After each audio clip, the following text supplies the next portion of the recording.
Qo'rquv, vahimaga tushib qolishining asosiy sababi nima? Bosh miyada qandaydirki bir o'zgarish bor, insonda ongsizlik boshlanadi. Og'ziga ovqat solib qo'ysiz yoki dorisini solib qo'ysiz, nima qilishlikni bilmasdan qoladi.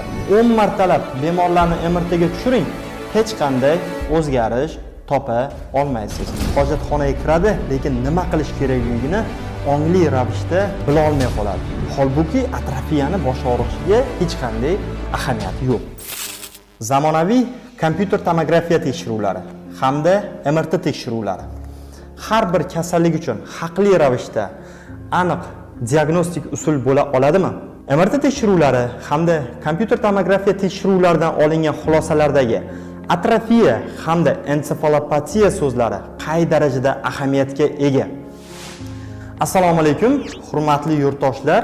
Tushunib turgan bo'lsalaringiz, bugungi mavzuyimiz zamonaviy tekshiruv usullari bo'lmish kompyuter tomografiya hamda MRT tekshiruvlari va ulardan olingan xulosalarga bag'ishlanadi. Nima uchun biz ushbu mavzuga qo'l uryapmiz?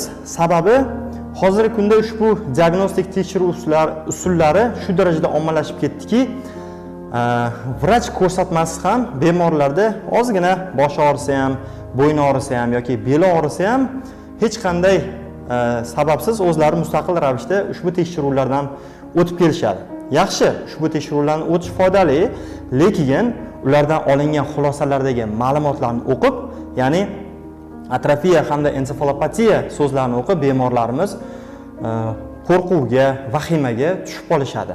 Qo'rquv, vahimaga tushib qolishining asosiy sababi nima? Ya'ni atrofiya hamda ensefalopatiya so'zlarini Google'ga bergan zahotiyoq bir dunyo ma'lumotlar chiqadi. Bunda o'sha bosh miyani hajmini kamayib ketishi, hujayralarning nobud bo'lishi, borgan sari insonning xotirasi, diqqat, intellekt, tafakkurini pasayib borishiga olib keladi, ya'ni og'ir prognozlarni o'qishadi va vahimaga tushib qoladi. Va nevropatologlarga murojaat qilishadi. Doktor deydi, boshim og'riyotgandi, MRTga tushdim, atrofiya berdi. Holbuki atrofiyani bosh og'rishiga hech qanday ahamiyati yo'q. Yoki bo'lmasam bo'ynida yoki bel sohasida kichkinagina o'zgarishlar, protruziya yoki mana 3 mmlik bez bo'yin sohasida 3 mmlik yoki masalan bel sohasida 4 mmlik disk churalarni o'qib qoladida, belim og'riyotgandi, menda disk churasi bor ekan yoki grija bor ekan deb o'zlarida tanqidiy fikrlarni yuzaga keltirishadi. Shu masalalar juda ham dolzarb bo'lganligi uchun bularni qanchalik ahamiyatga ega yoki ega emasligini yoritib berishga harakat qilmoqchiman. MRT hamda kompyuter tomografiya tekshiruvlari